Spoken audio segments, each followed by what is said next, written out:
మరి ఈ రోజు పరిశుద్ధాత్మ దేవుడు మనకు అనుగ్రహిస్తున్నటువంటి లేఖన భాగము సంఖ్యాకాండము 14వ అధ్యాయము 8వ వచనం. సంఖ్యాకాండము 14వ అధ్యాయము 8వ వచనం. యెహోవా మన యందు ఆనందించిన ఎడల ఆ దేశములో మనలను చేర్చి దానిని మనకిచ్చును. అది పాలు తేనెలు ప్రవహించు దేశము. అందరు ఇప్పుడు నా వైపే చూడండి, ఎవ్వరు ఇంక బైబిల్ వైపు చూడొద్దు, నా వైపు చూడండి. ఈ 14వ అధ్యాయము 8వ వచనంలో ఒక మాట వ్రాయబడి ఉంది కదా, యెహోవా మన యందు ఆనందించిన ఎడల ఆ దేశములో మనలను చేర్చి దానిని మనకిచ్చును. అది పాలు తేనెలు ప్రవహించు దేశము. అందరూ చెప్పండి, ప్రవహించు దేశము. అయితే మంచి దేశంలో నివసించాలంటే దేవుడు మన యందు ఏం చేయాలంట? ఆనందించాలి. అందరూ చెప్పాలి, దేవుడు మన యందు ఆనందించాలి.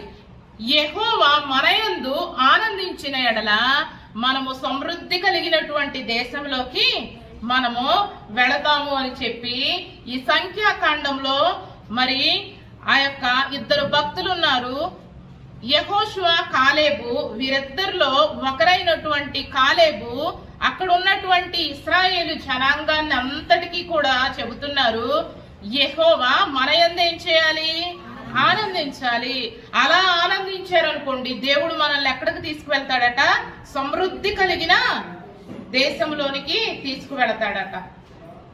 అయితే మనము దేవునికి ఇష్టముగా ఉన్నట్లయితే దేవుడు మన యందు ఏం చేస్తాడు? ఆనందపడతాడు. ఈరోజు దేవుడు మనల్ని చూసి ఆనందపడాలి అంటే మనము కూడా దేవునికి ఆనందం కలిగించే పనులు చేయాలి. దేవునికి ఏం చేయాలి? ఆనందం కలిగించే పనులు చేయాలి. నువ్వు ఆనందంగా దేవునికి ఆనందంగా నీవు గనక మంచి పనులు చేస్తూ దేవుణ్ణి నీవు సంతోష పెట్టావు అనుకోండి, దేవుడు కూడా మన పట్ల ఏం చేస్తాడు? మీరెంతో కష్టపడి పిల్లల్ని ఏం చేస్తారు? చదివిస్తారు కదండి. వారు పెద్ద అయిన తర్వాత మంచి ఉద్యోగంలో స్థిరపడాలి. స్థిరపడిన తర్వాత కాస్తో కూస్తో మీకేం చేయాలి? ఎవరు ఏం మాట్లాడట్లేదు, మాకు ఎవరు సహాయం చేయవసరంలా, మాకు మేమే వృద్ధాప్యం వచ్చినా చక్కగా బతికేద్దాం అన్నట్టు కూర్చున్నారు. చెప్పాలి, వాళ్ళు కూడా మీకు సహాయం చేస్తే మీరేం చేస్తారు? వారిని కన్నందుకు, పెంచి పోషించినందుకు, కాస్త సహాయం చేస్తున్నందుకు మీరు కూడా ఏం చేస్తారు? ఆనందిస్తారు కదా. దేవుడు కూడా అంతే. మనము దేవునికి ఇష్టమైన పనులు చేసినప్పుడు దేవుడు కూడా మనల్ని చూసి ఏం చేస్తాడట? ఆనందిస్తాడు. మనము కూడా ఎప్పుడు కూడా ఏం చేయాలి? ఆనందంగా ఉండాలి. చెప్పండి, ఎలా ఉండాలి? ఆనందంగా ఉండాలి. ఎందుకు ఈ మాట చెప్తూ ఉన్నాడంటే, ఈ యొక్క కాలేబు ఎందుకు ఈ మాట చెప్తూ ఉన్నాడంటే, ఇశ్రాయేలీలందరినీ కూడా మరి ఆ 12 గోత్రాలలో ఒక్కొక్కరిని పిలిచి మరి కనాను దేశమును చూసి రమ్మని పంపించినప్పుడు 10 మంది ఏం చేశారంటే మరి అవిశ్వాసంతో మాట్లాడారు. వారి మాటలకు జనాలందరూ కూడా ఏమైపోయారట? చాలా భయపడిపోయారు. గొల్లును ఏం చేస్తా ఉన్నారు? ఏడుస్తా ఉన్నారు. వారందరూ ఏడుస్తా ఉంటే అప్పుడు వారి మధ్యలో ఒక అతను లేచాడు. అతనే కాలేబు అన్నమాట. ఇదిగో మీరందరూ ఏడుస్తూ ఉన్నారు కదా, గొళ్ళు చేస్తూ ఉన్నారు కదా, ఎవరి గృహాల్లో వారు ఏం చేస్తూ ఉన్నారు? ఏడుస్తూ ఉన్నారు. అప్పుడు ఆ సమయంలో కాలేబు లేచంటూ ఉన్నాడు కదా, అస్సలు గనక దేవుడే మనలను గనక నమ్మి ఆనందించినట్లయితే మనము నిశ్చయముగా ఏం చేస్తాము? ఆ యొక్క సమృద్ధి కలిగిన దేశంలోనికి మనము వెళతాము అని చెప్పి ఈ యొక్క కాలేబు చెబుతా ఉంటే ఆ యొక్క సమాజంలో ఉన్న వారందరూ కూడా లేచి అంటా ఉన్నారు కదా, నువ్వు బానే చెప్తున్నావయ్యా, బానే ఉంది, మాకు మాత్రం తెలీదా? మేం మాత్రం దేవుని కార్యాలు చూడలేదా?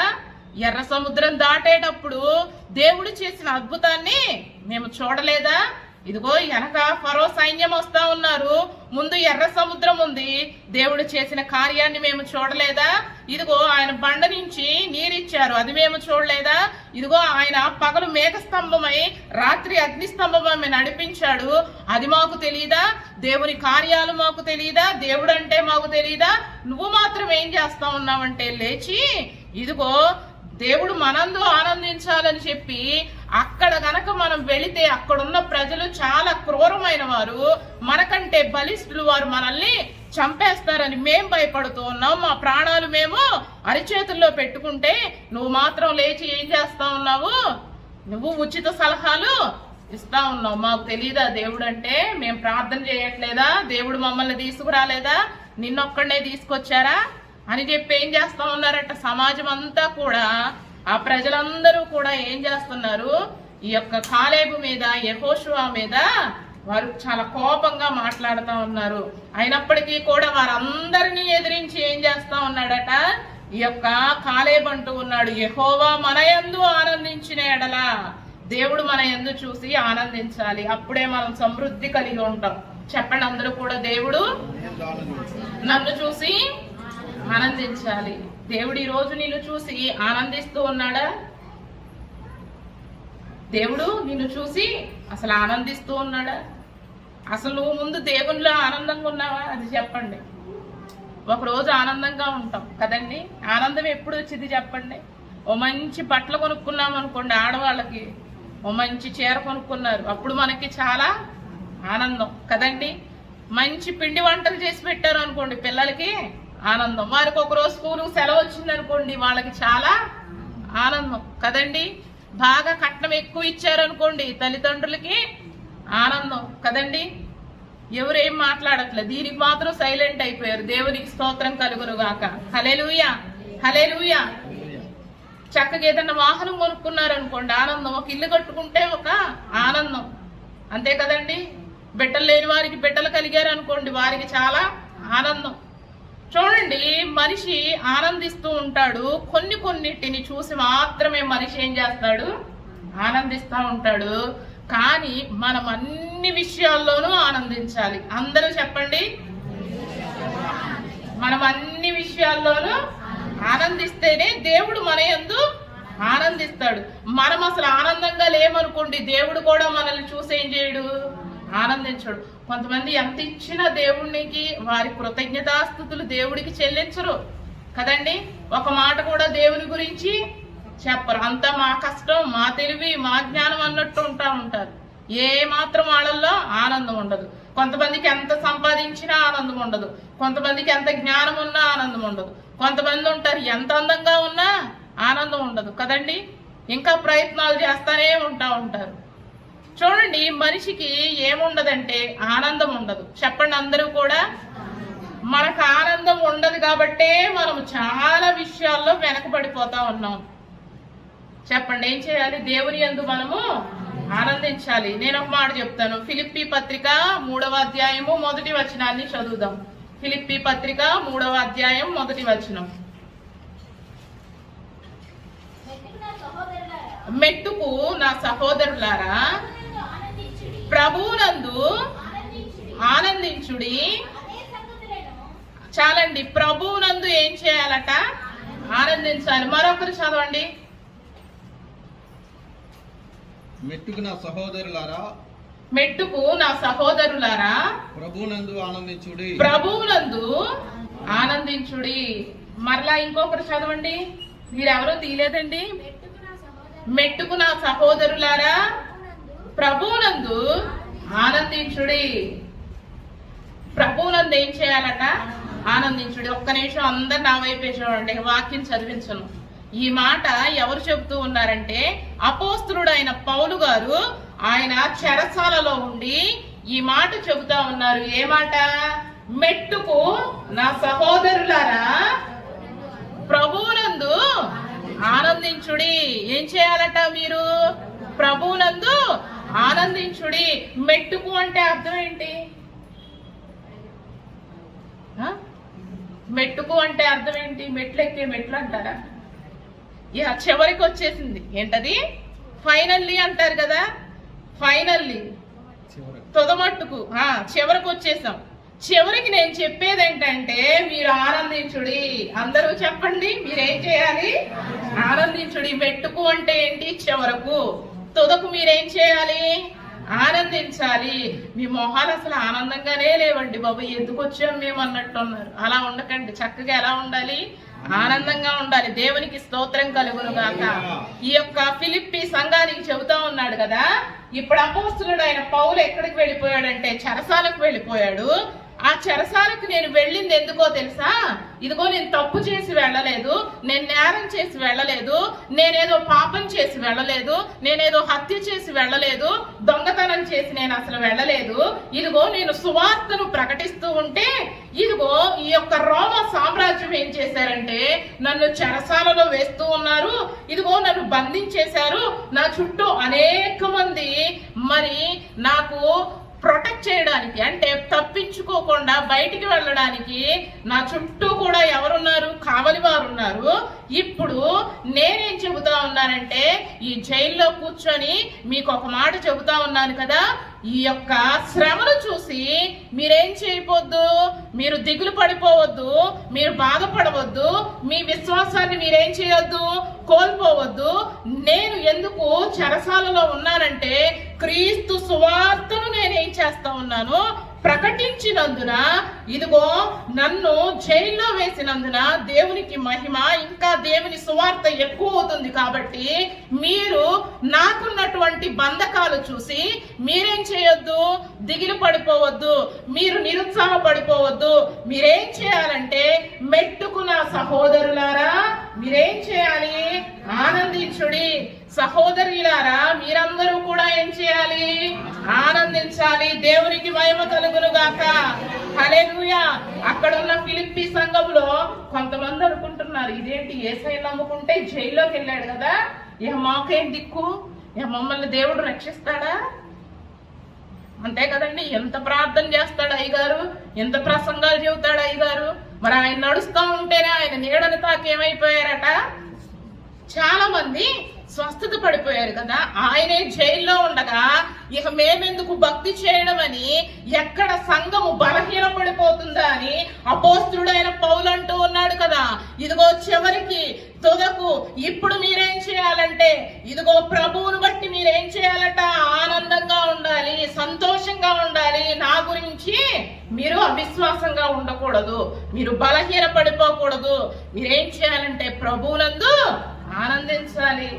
ఇదిగో వాళ్ళు ఏం చేస్తా ఉన్నారంటే ఒక ఖడ్గాన్ని, ఒక కత్తిని బాగా ఏం చేస్తా ఉన్నారు, చంపడానికి ఆయన కళ్ళ ముందే ఏం చేస్తా ఉన్నారట, ఖడ్గానికి పదును పెడతా ఉంటే ఈయనంటా ఉన్నాడు, ప్రభువునందు మీరేం చేయాలట? ఆనందించుడి. ఇలా మనం చెప్పగలమండి? ఈ మాట మనం చెప్పగలమా? ఒకళ్ళు మనం చంపుతానికి వచ్చారు, అవునండి, చంపడానికి వచ్చినప్పుడు ప్రభువునందు మీరు ఆనందించుడి అంటే ఎట్లా ఉంటుంది చెప్పండి? చాలా చాలా చాలా బాధగా ఉంటది. ముందు కోపం వచ్చేసింది. పిల్లలు అస్సలు లేకూడదు, కూర్చున్న వాళ్ళు కూర్చున్న చోటే ఉండాలి. మీ పెద్దోళ్ళు కూడా వాడు లేచినప్పుడు ఒకటి వేసి కూర్చోబెట్టాలి. ప్రభువునందు ఏం చేయాలట? ఆనందిస్తానే ఉన్నాడు. చూడండి, తనని ఇంకా చంపుతామన్నప్పుడు కూడా ప్రభువునందు ఏం చేయాలట? ఆనందించుడని సంఘానికి బలపరుస్తూ ఉన్నాడండి. ఈరోజు మనం అలా చేయగలమా? చూడండి, మనకు వచ్చిన జ్వరం వచ్చింది అనుకోండి, దేవుణ్ణి ఏం చేస్తాము? విడిచిపెట్టేస్తాం. దేవుణ్ణి ఏం చేస్తాము? విడిచిపెట్టేస్తాం. అబ్బో కష్టాలన్నీ ఏం చేస్తున్నాయి, నాకే వస్తా ఉన్నాయి. మీ ఇంట్లో ఒక మరి ప్రతికూల పరిస్థితి ఏర్పడింది అనుకోండి, వెంటనే మీరు అనే మాట ఏంటి? నేను చచ్చిపోతాను. ఏం చేస్తారు? చచ్చిపోతాను కదండి. మీకు ఆర్థికంగా ఇబ్బంది కలిగింది అనుకోండి, వెంటనే మీరనే మాట ఏంటంటే ఈ అప్పుల బాధ నేను భరించడం కంటే చావడమే నాకు మేలు అంటారు. మీ పిల్లలు సరిగ్గా చూడలేదు అనుకోండి, వీళ్ళు అనవసరంగా కన్నాము, వీళ్ళ వల్ల మాకు ఉపయోగం లేదు, వీళ్ళని కనే బదులు మేము చనిపోయి ఉంటే ఎంత బాగుండో అని మనం అనుకుంటాం కదండి. మనకు చిన్న చిన్న సమస్యలు, ఇవన్నీ తాత్కాలికమైన సమస్యలు. వీటిని చూసే మనం ఏం చేయము? ఆనందించం. చెప్పండి, ఏం చేయము? అందరూ చెప్పాలి. ఒక రోజు ఆనందంగా ఉంటాం, రెండో రోజు ఆనందంగా ఉంటాం, ఒక గంట ఆనందంగా ఉంటాం, మళ్ళీ సాయంత్రానికి ఆనందం ఉండదు. ప్రతిదానికి చికాకు పడిపోతాం, ప్రతిదానికి ఏమైపోతాం? మనము గలిబిలిగా మారిపోతాం. అసలు చంపుతుంటే, ఖడ్గాలు నోరుతుంటే, ఇదిగో అతన్ని చంపడానికి అన్ని సిద్ధం చేస్తా ఉంటే సంఘాన్ని బలపరుస్తూ అంటూ ఉన్నాడు కదా, ఇదిగో మీరు ఎలా ఉండాలంటే ప్రభువునందు ఆనందించండి, సంతోషించండి. మీ విశ్వాసాన్ని మీరేం చేయొద్దు? పోగొట్టుకోవద్దు. ఏది పోగొట్టుకున్నా మీ విశ్వాసాన్ని మాత్రం ఏం చేయకూడదు, పోగొట్టుకోకూడదు. దేవునికి మహిమ కలుగును గాక. ఎల్లప్పుడూ కూడా ప్రభువునందు మనం ఏం చేయాలి, ఆనందించాలి. మీకు ఎన్ని అప్పులు ఉంటాయో అప్పుడే మీరు ఏం చేయాలి, ప్రభువుని స్తుతించి ఆనందించండి. మీకు అనారోగ్యంగా ఉందా, మీరు ప్రభువుని ఏం చేయాలి, స్తుతించి ఆనందించండి. ఏమ్మా మీకు ఇంకా పెళ్ళవలేదా అన్నారు అనుకోండి, నా దేవుడు నాకు చేయకపోతే నీకు చేస్తాడా అనండి. అప్పుడు ఏం చేస్తారు, దేవుడు నవ్వుకుంటా ఉంటాడు, ఆనందిస్తూ ఉంటాడు. ఎంత విశ్వాసం కదండి. ఏమ్మా నీకు ఇంకా పిల్లలు కలగలేదా, దేవుడు నాకు ఇస్తాడండి.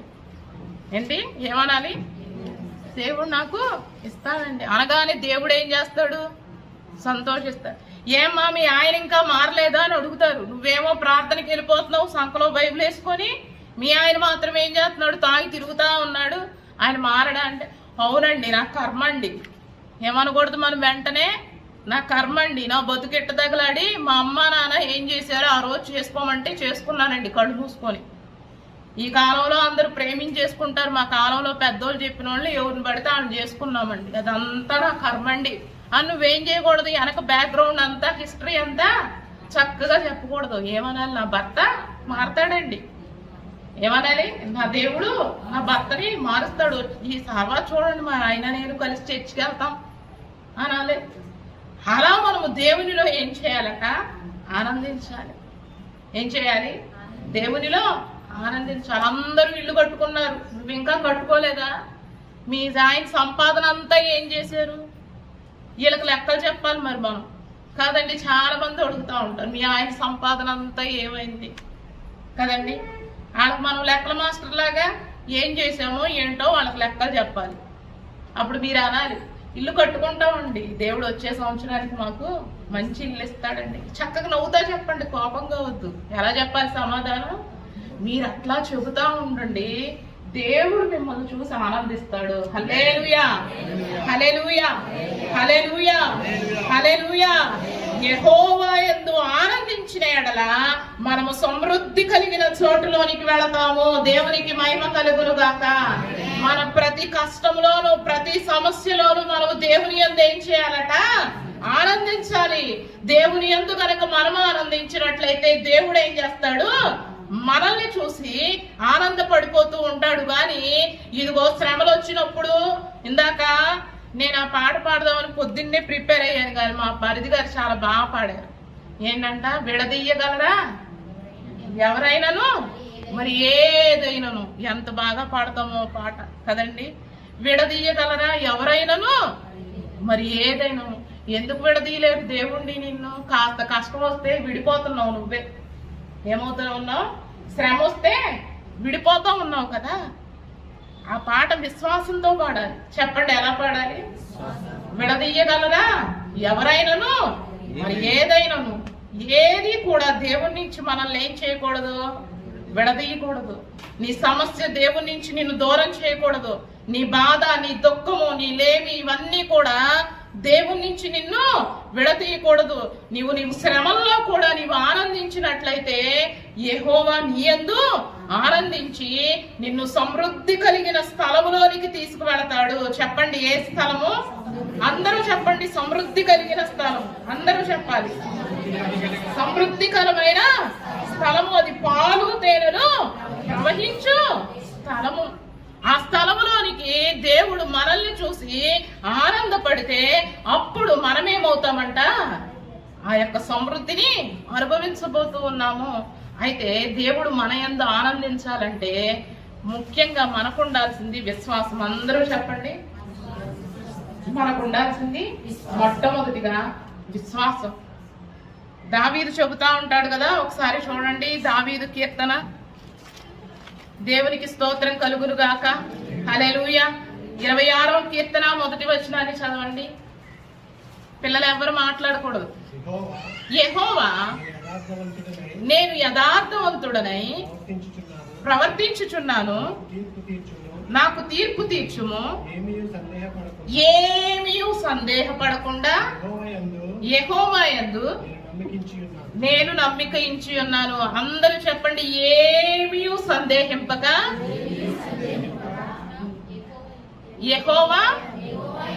యెహోవా యందు నేను నమ్మిక ఉంచి ఉన్నాను. ఏమీ సందేహించకూడదట. చెప్పండి, ఏం చేయకూడదు? మీరు ఏదైనా అనుకున్నారంటే దాంట్లో ఏముండకూడదు? సందేహం ఉండకూడదు. మీరు చెయ్యాలనుకున్న దాంట్లో ఏముండకూడదు? సందేహం ఉండకూడదు. డౌట్ అనేది మీకు రాకూడదు. వీళ్ళు చెప్పిన మాటల వల్ల మీకేం చేయకూడదు? సందేహము రాకూడదు. ఇశ్రాయేలీయుల ప్రజలు అంతే కదా. ఆ 30 లక్షల మందిలో 12 మంది వెళ్ళి చూశారు. ఆ 12 మందిని విడిచిపెడితే ఆ 10 మంది చెప్పినటువంటి సమాచారం విని, వారి మాటలు విని వీరందరూ కూడా దేవుని మీద ఏం చేస్తా ఉన్నారట? అవిశ్వాసంతో సణుగుతూనే ఉన్నారట. మనం వారి మాట వీరి మాట వినకూడదు, కానీ మనం ఏమీ సందేహించకూడదు. దేవుని విషయంలో ఏం చేయకూడదు? అందరూ చెప్పాలి, ఏమీ కూడా సందేహించొద్దు. ఏ డౌటు లేకుండా దేవుణ్ణి నమ్మాలి. ఇప్పుడు మీరు చెబుతా ఉంటారు చిన్నపిల్లల్ని సంకనేసుకొని, చందమామరావే చందమామరావే అని. ఇప్పుడు చెప్పట్లేదులేండి, ఇప్పుడు ఫోన్లు ఇచ్చేసి పోగొడుతున్నారు. కానీ ఇదివరకు కాలంలో అమ్మమ్మలు వాళ్ళందరూ అమ్మలు ఏం చేసేవాళ్ళు చెప్పండి? ఫోన్లు లేవు కాబట్టి వాళ్ళని వీధిలోకి తీసుకొచ్చి చందమామరావే అని చెప్పి ఏం చేసేవాళ్ళు? ఒక ముద్ద పెట్టేవాళ్ళు కదండి. అలా పెట్టినప్పుడు నిజంగా చందమామ వచ్చిద్దంటారా? కానీ పిల్లలు ఏం చేసేవాళ్ళు? అది వచ్చిద్దని నమ్మి గుటుక్కుమని ఏం చేసేవాళ్ళు? ముద్దని తినేసేవాళ్ళు కదా. మీరు ఇలా రోజు చెప్పినా వాళ్ళు రోజు నమ్మేసి ఏం చేసేవాళ్ళు? ఇదే రొటీన్. ఇంకా మళ్ళీ తర్వాత రోజు కూడా చందమామరావే అనగానే ఏం చేసేవాళ్ళు? వాళ్ళు గుటుక్కున తినేస్తా ఉండేవాళ్ళు కదండి. అది రాదు, కానీ పిల్లలు ఏం చేసేవాళ్ళు? వాళ్ళ అమ్మ మాట నమ్మి తినేసేవాళ్ళు. నిజంగా చందమామ నా కోసం వచ్చేసిద్దేమో కదండి. ఇలా నమ్మి ఏం చేసేవాళ్ళు? వాళ్ళు తినేవాళ్ళు. మరి దేవాది దేవుడు మనల్ని అంటూ ఉన్నాడు కదా, నేను నీ యందు ఆనందపడితే నీకు సమృద్ధినిస్తాను. ఏం చేస్తా ఉన్నాను? సమృద్ధినిస్తాను. నేను ఆనందపడాలంటే నువ్వు నన్ను ఏం చేయాలి? సందేహపడకుండా నన్ను నమ్మాలి. అందరూ చెప్పండి, ఏం చేయాలి? సందేహపడకుండా నన్ను నమ్మాలి. మరి అబద్ధాలు చెప్పేటువంటి మనల్ని మన బిడ్డలు నమ్ముతా ఉంటారు కదా. వాళ్ళు ఏదన్నా అడిగితే రేపు కొనిస్తా అంటారు, కానీ మీరు కొనేచ్చరు కదండి. ఈ పిల్లలే మిమ్మల్ని నమ్మినప్పుడు సర్వశక్తి కలిగిన దేవుడు అబద్ధం ఆడ కదా. ఆయన ఒక మాట చెప్పాడంటే ఖచ్చితంగా చేస్తాడు కదా. శూన్యములో సమస్తము స్థాపించినటువంటి దేవుడు మరి ఆయన ఇచ్చినటువంటి వాగ్దానము నీ పక్షాన నెరవేర్చడంటారా? ఖచ్చితంగా నెరవేరుస్తాడు. కాబట్టి నీవు ఏదైనా పని చేసే ముందు ఏం చేయాలి చెప్పండి? దేవుణ్ణి సందేహించకుండా నమ్మాలి. అందరూ చెప్పాలి, దేవుణ్ణి సందేహించకుండా నమ్మాలంతే. దేవుడు చెప్పాడు చేస్తాడంతే. అది భూమి తలక్రిందులైనా అది జరగాల్సిందే. చెప్పండి, ఏమవ్వాలి? అందరూ సునామీ వచ్చి కొట్టుకుపోయినా నువ్వు మాత్రం కదలవు. ఎందుకని? దేవుని వాగ్దానానికి అంత శక్తి ఉంది. దేవునికి స్తోత్రం కలుగును గాక. దేవుని మాటకు అంత శక్తి ఉంది. అందరూ వెళ్ళిపోతారు కానీ నువ్వు మాత్రము వెళ్ళవు, అక్కడే ఉంటావు. కారణం ఏంటో తెలుసా? దేవుని మాటకు, దేవుని వాగ్దానానికి చాలా శక్తి ఉంది. కాబట్టి దేవునికి స్తోత్రం కలుగును గాక. దేవుడు నీకు ఒక వాగ్దానం చేశాడంటే, ఒక మాట ఇదిగో సేవకుల ద్వారా చెప్పిన, మీరు వాక్యం చదివేటప్పుడు దేవుడు మీతో మాట్లాడిన, దేవుడు ఒక మాట కనుక ఆయన నోట నుంచి వచ్చినట్లయితే ఇదిగో ఈ భూమి అంతా తలక్రిందులైనప్పటికీ, ఇదిగో ఎంతమంది అడ్డుగా వచ్చినప్పటికీ దేవుని వాగ్దానములు కానీ దేవుని మాటలు కానీ ఆపడం ఎవ్వరి వల్ల కాదు. దేవునికి స్తోత్రం కలుగును గాక. హల్లెలూయా, హల్లెలూయా. ఇదిగో యోసేపు రాజవ్వాలని దేవుని కోరిక, యోసేపు సింహాసనం ఎక్కాలని దేవుని కోరిక. ఇదిగో యోసేపు కల కన్నాడు. ఆ కలను వారి అన్నలకి చెప్పేటప్పటికి, మాకంటే చిన్నవాడు, మాకంటే వీడు ఎంత శక్తివంతుడు, వీడికి మేము మొక్కాలా? వీడి కాలికి మేము మొక్కాలా? వీడిని మేము అడుక్కోవాలా? వీడిని ఎలాగైనా చంపేద్దాం అనుకున్నారు. వారి ప్రయత్నాలన్నీ కూడా దేవుడు ఏం చేశాడట? ఇదిగో కొట్టివేశాడు. కారణం ఏంటో తెలుసా? యోసేపు ఒక్క వాగ్దానము నెరవేర్చబడాలి. దేవునికి మహిమ కలుగును గాక. హల్లెలూయా, హల్లెలూయా, హల్లెలూయా. చూడండి, స్థలాలు మారాడు కానీ దేవుని యొక్క వాగ్దానం మాత్రం యోసేపు జీవితంలో మారలేదు. దేవునికి స్తోత్రం కలుగును గాక. ఇదిగో గుంటలో పడిపోయాడు కానీ అక్కడ కూడా దేవుని మాట యోసేపుని ఏం చేసిందట? పైకి లేపేసింది. ఇదిగో చెరసాలలోకి వెళ్ళిపోయాడు, కానీ అక్కడ కూడా దేవుని వాగ్దానము అతన్ని ఏం చేసిందట? బయటకు తీసుకువచ్చిందట. దేవునికి స్తోత్రం కలుగునుగాక. హల్లెలూయా, హల్లెలూయా. అన్నయ్యలు అనుకున్నారు కదా, సందేహం లేకుండా యోసేపు పని అయిపోయింది అనుకున్నారు. కానీ దేవుని వాగ్దానానికి ఉన్న శక్తి ఏంటంటే, ఎంతమంది అడ్డగించినప్పటికీ కూడా దేవుని మాట ఇచ్చాడంటే అది ఖచ్చితంగా నెరవేరుతుంది. దేవునికి స్తోత్రం. హల్లెలూయా, హల్లెలూయా. మీకు ఏ వాగ్దానం వచ్చిందో ఆ వాగ్దానం మీ జీవితాలలో నెరవేరబోతూ ఉంది. హల్లెలూయా, హల్లెలూయా. ఇదిగో నాకు వాగ్దానం వచ్చింది కదా. ఏ వాగ్దానం వచ్చిందంటే, నిశ్చయముగా నేనే నిన్ను ఆశీర్వదిస్తా. ఏం వాగ్దానం అట?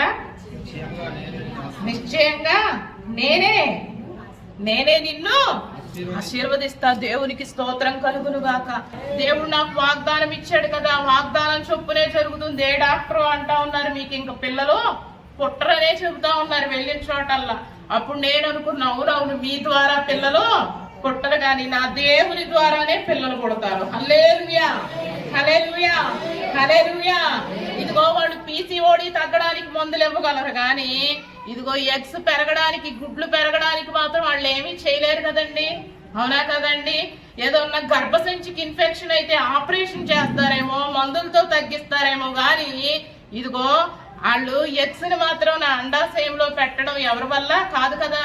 IVF ద్వారా అయితే మాత్రం ఆ పని మాత్రం మేము చెయ్యం. దాని ద్వారా వచ్చింది, కానీ అది కృత్రిమంగా జరిగేది కాబట్టి దాని దగ్గరికి మేము అసలే వెళ్ళం. ఇదిగో మరి ప్రకృతి సహజంగా పుట్టాలి అంటే దేవుని ద్వారా మాత్రమే జరుగుతుంది. దేవునికి స్తోత్రం కలుగునుగాక.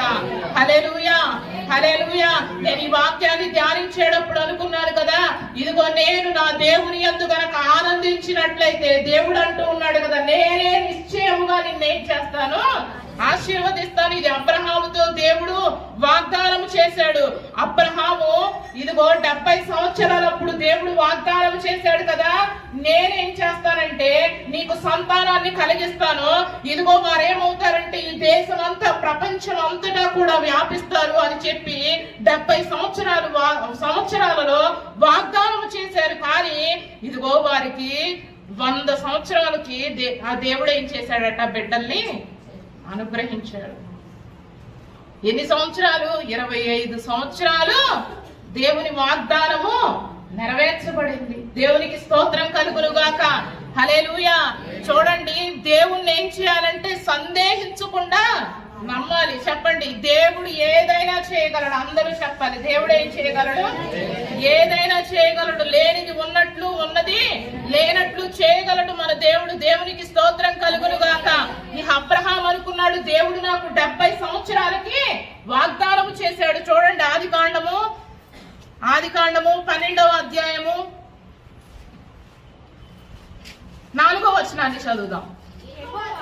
యెహోవా అతనితో చెప్పిన ప్రకారము అబ్రహాము వెళ్ళెను, లోతు అతనితో కూడా వెళ్ళెను. అబ్రహాము హారాను నుండి బయలుదేరినప్పుడు 75 ఏండ్ల వాడు. ఎన్ని సంవత్సరాలట? ఆ సంవత్సరంలో దేవుడు ఏం చేశాడు? ఆయనకి వాగ్దానం చేశాడు. అయితే 75 వచ్చేసినాయి, 80 వచ్చేసినాయి, 85 వచ్చేసినాయి. శారాకారికి ఏమొచ్చేసింది? ఆత్రం పెరిగిపోయింది. నాకు ఎట్లాగైనా దాసి నుంచైనా నాకు సంతానం కావాలనుకుంది. కానీ ఇదిగో వాళ్ళు శారా అయినా ఇదిగో నిరుత్సాహపడి, ఇదిగో ఆ ప్లేస్ లో ఉంటే ఎవరైనా అలాగే ఉంటాము, కానీ ఆమె నిరుత్సాహపడింది. కానీ అబ్రహాం ఎక్కడ దేవుని మాటను ఇదిగో నమ్మకుండా, అవిశ్వాసంగా ఎక్కడా లేడు. ఇదిగో తనకి సంవత్సరాలు గతించిపోతున్నప్పటికీ దేవునిలో ఏమైపోయాడట? ఆనందిస్తూ ఉన్నాడు. ఇదిగో దేవునికి బలిపీఠాలు కడతానే ఉన్నాడు. దేవునిలో ఆనందిస్తూ వచ్చాడు. ఇదిగో 70 సంవత్సరాలు అయిపోయినాయి, 80 వచ్చేసినాయి, 90 వచ్చేసినాయి. ఇప్పుడు దేవుడు ఒక దినాన దేవుడు దర్శించి అంటా ఉన్నాడు కదా, ఇదిగో అబ్రహామా నీ బహుమానము అత్యధికమవుతుందయ్యా అని చెబితే అంటా ఉన్నాడు, ఇదిగో నువ్వు నాకు ఎన్ని ఇస్తే ఏంటయ్యా, ఎంత ఆస్తుంది కానీ నాకు బిడ్డలు లేరు, నా ఆస్తంతా కూడా నా దాసులకి వెళ్ళిపోతుంది అన్నాడు. కానీ అబ్రహాముకు అర్థం కాలేదు. కానీ దేవుడు ఒక్కసారి గనక మాట ఇచ్చాడు అంటే అది ఖచ్చితంగా ఏం చేస్తాడు, నెరవేరుస్తాడు. ఇదిగో తగిన సమయం రానే వచ్చేసింది. ఇదిగో అబ్రహాముకి శారాను దేవుడు దర్శించి ఏం చేశాడట, ఇదిగో శారా గర్భవాసము తెరవగా ఇదిగో ఇస్సాకును వారు ఏం చేసుకున్నారు, సంపాదించుకున్నారు. వారి విశ్వాసము, వారి యొక్క దేవుని పట్ల వారికి సందేహము లేకుండా దేవుణ్ణి విశ్వసించారు. కాబట్టి దేవుని యొక్క మాట వారి జీవితంలో అక్షరాల ఏమైంది, నెరవేర్చబడింది. ఈ మధ్యలో నిరుత్సాహం వెంటాడింది, సూటిపోటి మాటలు వెంటాడాయి. వారు ఎంతో కృంగిపోతూ ఉన్నారు, ఇదిగో పైకి నవ్వుతూ ఉన్నారు కానీ లోపల వేదన పడుతూ ఉన్నారు. అయినప్పటికీ కూడా దేవుని మాట మీద వారు ఆనందిస్తూ వచ్చారు. ఇదిగో సర్వశక్తి కలిగిన దేవుడు ఒక దినాన ఏం చేశాడట, ఆయన మాటను నెరవేర్చేశాడు. చప్పట్లు కొట్టండి. హల్లెలూయా, హల్లెలూయా, హల్లెలూయా. ఇదిగో బంధకాలలో ఉన్నటువంటి పౌలు అంటూ ఉన్నాడు, ఇదిగో నేను బంధకాల్లోనే ఉండి రేపో మాపో చనిపోతున్నాను, మీరు ఆనందించండి. చిన్న చిన్న సమస్యలు చూసి నిరుత్సాహపడద్దు, వేదన పడద్దు, మీరు బలపడండి విశ్వాసంలో అని చెప్పి ఈ యొక్క అపోస్తలుడు ఆయన పౌలు చెబితే, ఇదిగో అబ్రహాం మనందరికీ చెబుతా ఉన్నాడు కదా, 25 సంవత్సరాల తర్వాత ఆయన వాగ్దానం ఏమైందట, ఎంత సహనంతో కనిపెట్టాడండి. చాలా సహనం కావాలి. ఏం కావాలి, మీ కార్యం జరగాలంటే ఏం కావాలి, సహనం కావాలి. మీ జీవితాల్లో కార్యం జరగాలంటే సహనం కావాలి. ఎంత సహనంతో 25 సంవత్సరాలు ఓపిక పట్టాడు అబ్రహాము. ఆయన జీవితంలో దేవుడు ఏం చేశాడట, గొప్ప కార్యాన్ని చేశాడు. ఈ మాట ఎందుకు చెబుతా ఉన్నానంటే, మనము సందేహించకుండా దేవుని మాటను మనం ఏం చేయాలి, నమ్మాలి. అందరూ చెప్పండి, ఏం చేయాలి, గట్టిగా చెప్పండి ఆ మాట, దేవుని మాటను నమ్మాలి. మనకి ఏమీ నమ్మకం ఉండదు. ఎన్ని చెప్పినా వీళ్ళు ఎట్లాగే వాక్యం చెప్తారులేండి, మా బాధలు మాకేం తెలుసు, మా కష్టాలు మీకేం తెలుసు అనుకోకండి.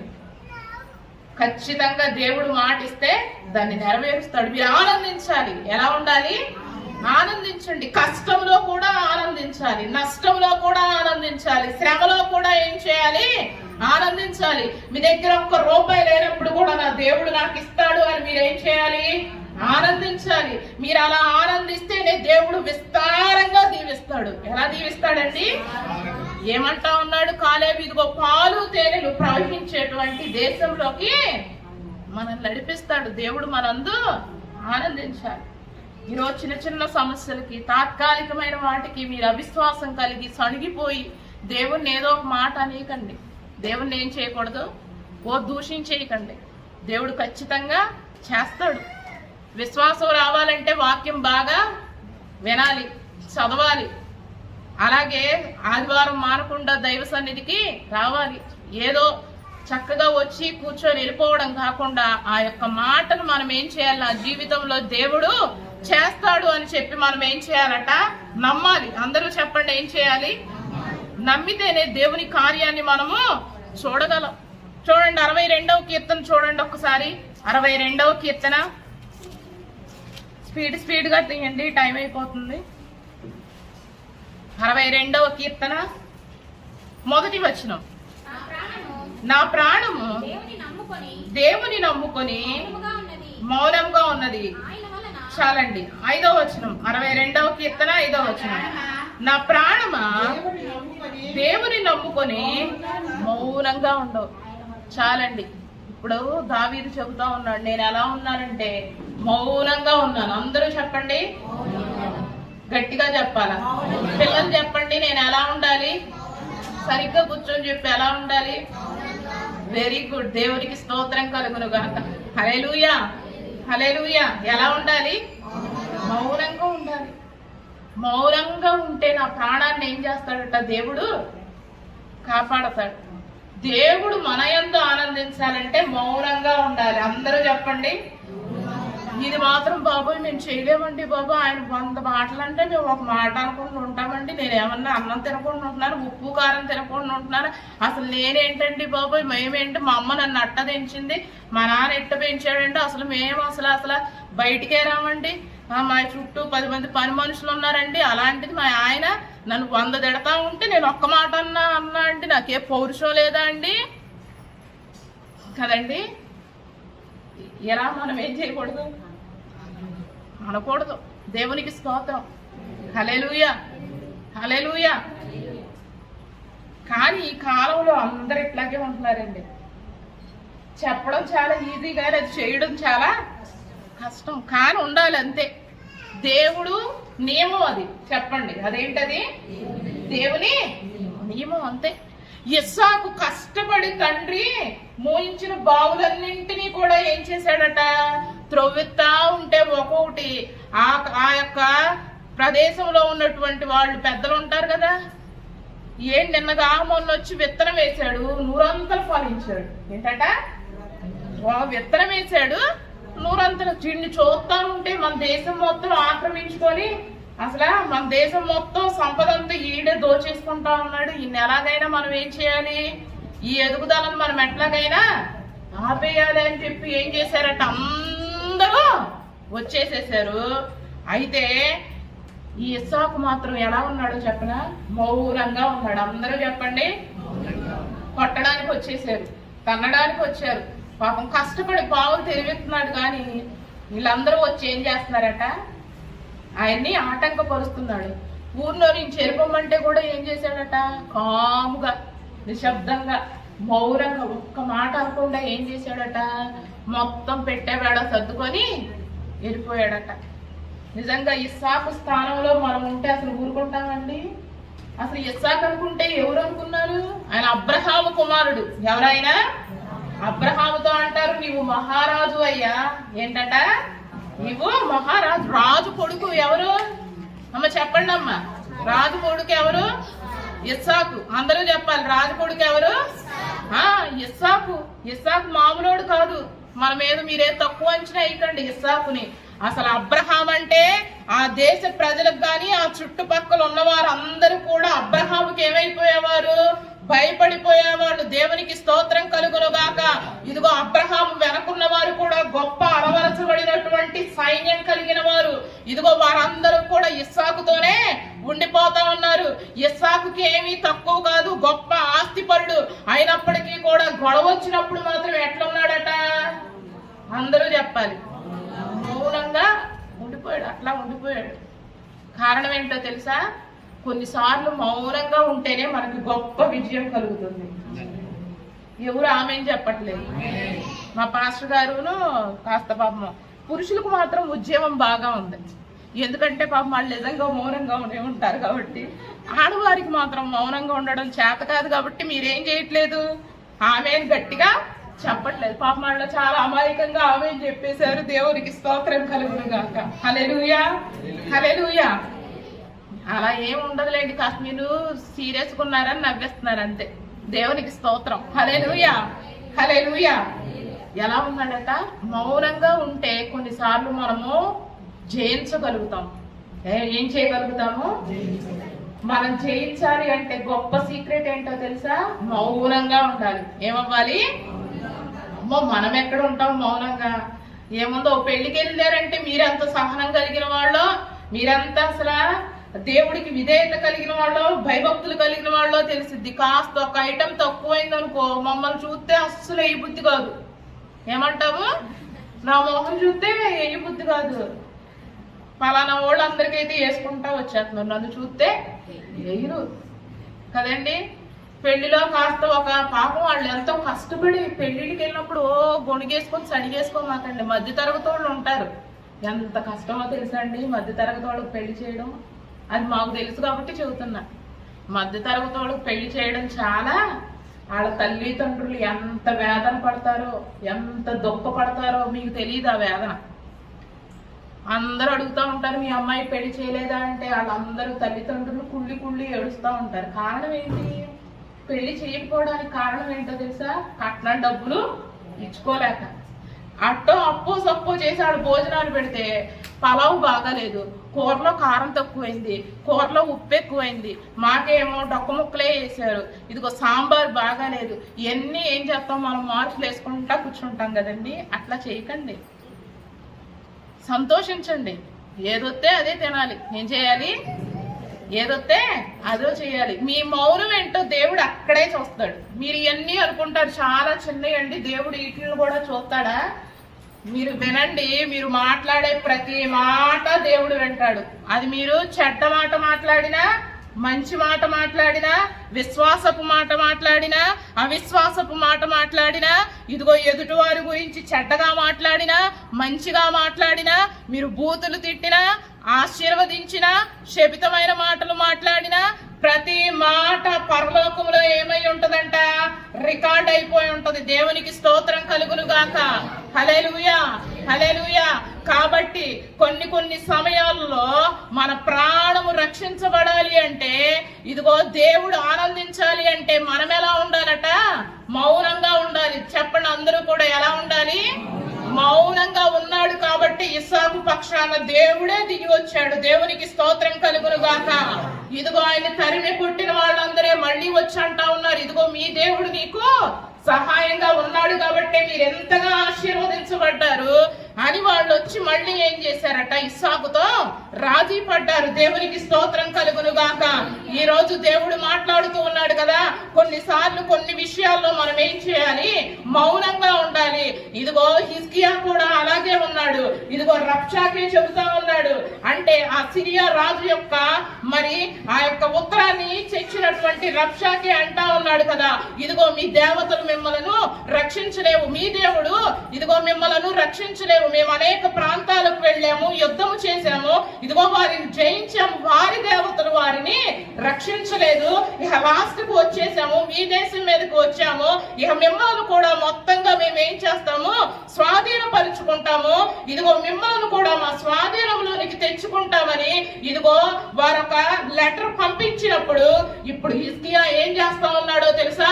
మౌనంగా ఉండిపోయాడు. దేవునికి మహిమ కలుగును గాక. ఇదిగో మౌనముగా ఉండి దేవాలయంలోనికి వెళ్ళి ఏం చేస్తా ఉన్నాడట? ఇదిగో మోకరించి ప్రార్థన చేస్తా ఉన్నాడట. దేవునికి మహిమ కలుగును గాక. ఎప్పుడైతే మౌనముగా ఉండి శత్రువులను ఇదిగో ఇష్టం వచ్చినట్టు మాట్లాడకుండా ఇదిగో తను మౌనముగా ఉండి దేవాలయంలో మందిరంలో మోకరించి ప్రార్థించాడో, దేవుడే తన దూతలను పంపి ఏం చేశాడట? ఆ సెన్హరీబు రాజును ఓడించాడట. దేవునికి స్తోత్రం కలుగును గాక.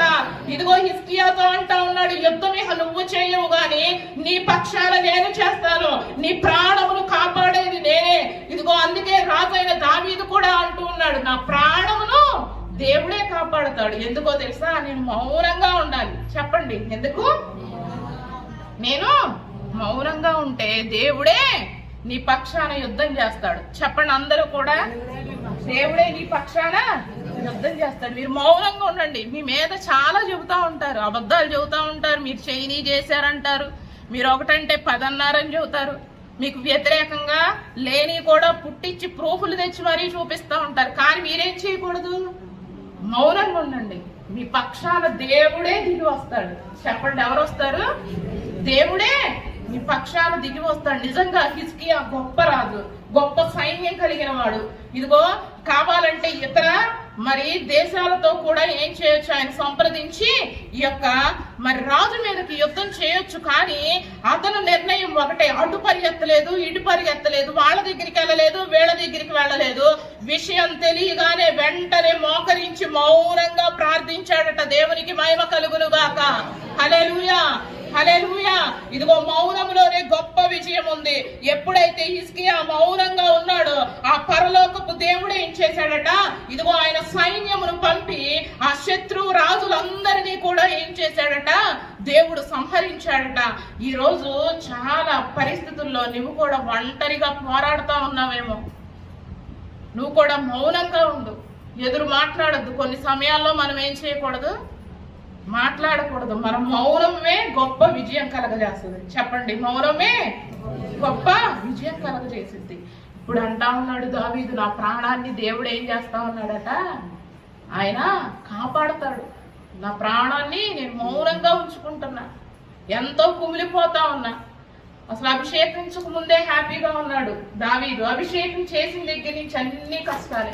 అంతకు ముందైతే కుటుంబం వాళ్ళే ఏం చేసేవాళ్ళు, ఏడిపించేవాళ్ళు దావీదుని. ఇప్పుడు ఏమైపోయిందట, అందరూ ఎక్కడికి వెళ్ళినా దావీదుని చంపాలనే చూస్తా ఉన్నారు. అయినప్పటికీ కూడా దావీదు అంటా ఉన్నాడు కదా, నా ప్రాణమును దేవుడు కాపాడతాడు. చెప్పండి అందరూ కూడా. నేను చెప్పనా, మీకేమన్నా జ్వరం వచ్చింది అనుకోండి, మీరు హాస్పిటల్కి వెళ్తారు, తగ్గిపోద్ది కదండి, అవునంటారా కాదంటారా? డబ్బు ఉందనుకోండి, మీకు ఎంత పెద్ద వ్యాధి వచ్చినా మనం ఏం చేయొచ్చు, కాస్త వైద్యం చేసుకోవచ్చు. కానీ ప్రాణమును కాపాడేది మాత్రం దేవుడే. చెప్పండి, ప్రాణమును కాపాడేది ఎవరు? దేవుడే. నీ డబ్బు నీకేం చేయదు, నీ ప్రాణాన్ని, అందరూ చెప్పాలి, నీ డబ్బు నీ ప్రాణాన్ని కాపాడదు. చెప్పండి, నా డబ్బు నా ప్రాణాన్ని, అందరూ నోటితో చెప్పాలి, నా డబ్బు నా ప్రాణాన్ని కాపాడలేదు. ఎవరు కాపాడగలరు ప్రాణాన్ని అంటే దావీదు అంటూ ఉన్నాడు, ఇదిగో నా ప్రాణాన్ని దేవుడు మాత్రమే కాపాడగలడు. దేవునికి స్తోత్రం కలుగును గాక. హల్లెలూయా, హల్లెలూయా. మీరు చూస్తా ఉండండి, కొంతమంది నుంచి మాట్లాడుతూ ఉంటారు, చనిపోతూ ఉంటారు. కొంతమంది పెళ్లిళ్ళలో డాన్సులు వేస్తా ఉంటారు, ఉన్నపాటుగా గొప్ప కూలిపోతా ఉన్నారు. ఇదిగో చిన్న పిల్లలు, చాకరికి చదువుకునే పిల్లలు కూడా చూడండి, రాస్తానే ఉంటున్నారు, చనిపోతా ఉన్నారు. అడిగితే ఇదిగో వారికి హార్ట్ అటాక్ అని చెబుతా ఉన్నారు. నేను చెప్పనా, ఈ లోకంలో మనం డబ్బు సంపాదించుకోవచ్చు, ఇదిగో డబ్బులు ఇచ్చి ఆరోగ్యం సంపాదించుకోవచ్చు, కానీ మన ప్రాణమును మాత్రం దేవుడు మాత్రమే కాపాడగలడు. హల్లెలూయా, హల్లెలూయా, హల్లెలూయా. అందుకే అంటా ఉంటాడు కదా, యెహోవాను మాత్రమే మనం ఏం చేయాలి, నమ్ముకోవాలి. చెప్పండి, ఎవరిని నమ్మాలట? యెహోవాను మాత్రమే నమ్మాలి. ఎందుకంటే మన ప్రాణమును కాపాడువాడు ఇదిగో ప్రభు అయిన యేసుక్రీస్తు వారే. దేవునికి స్తోత్రం కలుగును గాక. హల్లెలూయా.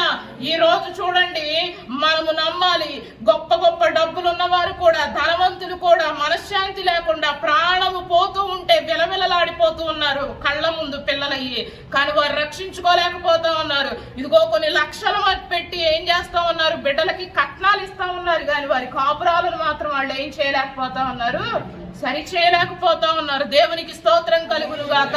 కానీ మన ప్రాణమును కాపాడగలిగిన వాడు మాత్రమే ప్రభు అయిన యేసుక్రీస్తు వారు. అందుకే భక్తుడైన దావీదు అంటూ ఉన్నాడు, నేను మౌనంగా ఉంటే నా ప్రాణమును దేవుడు కాపాడతాడు. హల్లెలూయా, హల్లెలూయా. దేవుడు మనల్ని చూసి ఆనందించాలంటే మనం మౌనంగా ఉండాలి. మనం ఏం చేయాలండి, మౌనంగా ఉండాలి. ఆ యొక్క సంఖ్యాకాండంలో కాలేబు అంటూ ఉన్నాడు కదా, మనం గనక దేవుడు మనల్ని చూసి సంతోషిస్తే ఖచ్చితంగా మనం ఏమవుతాము, సమృద్ధి కలిగినటువంటి స్థలంలోనికి ప్రవేశిస్తాము. ఈరోజు సమృద్ధి కావాలని ఎంతమంది అనుకుంటున్నారు? చేతులు ఎత్తండి. సమృద్ధి కావాలని మీ అందరికి యేసు నామములో సమృద్ధి కలుగును గాక. హల్లెలూయా, హల్లెలూయా, హల్లెలూయా. దేవుడు మీకు సమృద్ధిని కలుగు చేయను గాక. ఇదిగోండి, ఆ యొక్క ద్వితీయోపదేశ కాండంలో ఉంటుంది కదా, చివరిగా నేను టకటగా చెబుతా, మీరేమీ చదవద్దు. చూడండి, ద్వితీయోపదేశ కాండం 10వ అధ్యాయం 15వ వచనంలో ఉంటుంది కదా, దేవుడు వారి యందు ఆనందించును గనుక నీ సంతానమును దీవిస్తున్నాడు.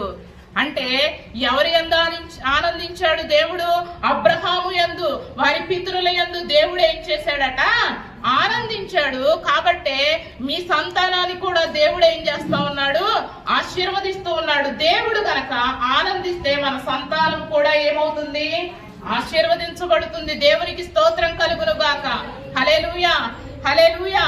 ఆ తర్వాత మీరు ఎవరు చూడొద్దు, నా వైపే చూడండి, ఇంక బైబిల్ వెతకొద్దు. మొదటి రాజుల గ్రంథము 10వ అధ్యాయము 9వ వచనంలో ఈ రీతిగా ఉంటుంది కదా, ఇదిగో యెహోవా సొలొమోనును చూసి ఆనందించాడట. చెప్పండి, ఎవరిని చూసి? సొలొమోనును చూసి ఆనందించాడంట. ఎందుకంటే లెక్కలేనంత విస్తారంగా, లెక్కింప సఖ్యము కాని బలులను దేవునికి బలిపీఠం మీద అర్పించాడట. నిజంగా ఒక 8-9 అధ్యాయాల్లో కంటిన్యూస్ గా కూడా, అంటే ఎక్కడ ఆపకుండా సొలొమోను ప్రార్థన కనిపిస్తా ఉంటది. అంటే సొలొమోను ఎంత ప్రార్థించాడో దేవుడి కొరకు. సొలొమోను యొక్క ఆ ప్రార్థనను చూసి, ఆ బలి నైవేద్యమును చూసి దేవుడు ఏం చేస్తా ఉన్నాడట, ఆనందించేవాడట. చెప్పండి, దేవుడు ఏం చేస్తా ఉన్నాడు, ఆనందిస్తా ఉన్నాడు. ఈ రోజు నీ ప్రార్థన చూసి దేవుడు ఆనందించాలి. ఏం చేయాలి? నీ ప్రార్థన చూసి దేవుడు ఆనందించాలి. నీ కష్టం వచ్చినా, నష్టం వచ్చినా, ఇబ్బంది వచ్చినా, బాధ వచ్చినా నీవు నిరంతరము ఏం చేయాలి? నీ ప్రార్థన బలిపీఠాన్ని నువ్వు ఆరిపోకుండా నువ్వేం చేయాలి? జాగ్రత్తగా కాపాడుకుంటే దేవుడు ఏం చేస్తాడంటే, ఇదిగో ఆ యొక్క సొలొమోను సింహాసనాన్ని దేవుడు ఏం చేశాడట? స్థిరపరిచాడట. దేవునికి మహిమ కలుగును గాక. హల్లెలూయా. యెషయా గ్రంథం 62వ అధ్యాయం 4వ వచనంలో ఉంటుంది కదా, ఇక విడవబడిన దానివని నీవు పిలవబడవు. చెప్పండి, ఇంకా విడవబడిన దానివని నీవు పిలవబడవు. నేను నీ అందు ఏం చేస్తా ఉన్నాను? ఆనందించి నిన్ను సమృద్ధి కలిగిన స్థలంలో నిన్ను ప్రవేశపెట్టబడతా ఉన్నాను.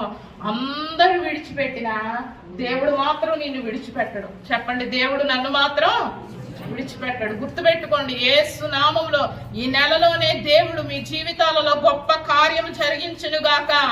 హల్లెలూయా, హల్లెలూయా. ఇక నీవు విడిచిపెట్టబడిన దానివని నీవు అనుకోవద్దు. ఇదిగో నేను నిన్నేం చేయబోతూ ఉన్నాను? ఆశీర్వదించబోతూ ఉన్నాను. ఎప్పుడంటే నా యందు నీవేం చేయాలట? ఆనందించాలి. చెప్పండి, నా యందు నీవు ఆనందించాలి. ఎవరైతే దేవుని యందు ఆనందిస్తారో దేవుడు వారికి ఏం చేస్తాడు? సమృద్ధిని అనుగ్రహిస్తాడు.